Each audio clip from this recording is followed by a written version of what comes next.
My dear students, please do not get confused between internal ophthalmoplegia, external ophthalmoplegia, and INO.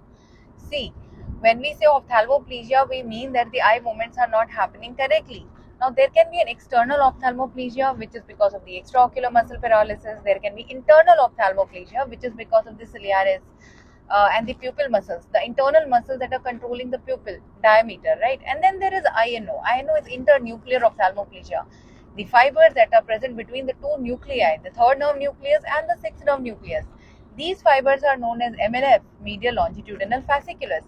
So when there is MLF involvement, it leads to INO. Now remember these two mnemonics, LUN and LOS.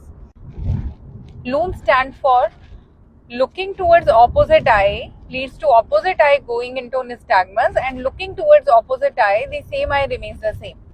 Which means if there is a right MLF abnormality, when the patient looks to the same side, everything is okay. But when the patient looks to the opposite side, LO, looking towards opposite side, patient looks to left, the ON, the opposite eye goes into nystagmus, so the left eye goes into nystagmus and the right eye remains the same.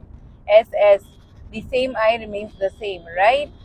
So if in a question you are asked that the patient is having nystagmus while looking towards left and the right eye is not moving towards left when the patient is trying to look at left, which MLF is involved? The answer would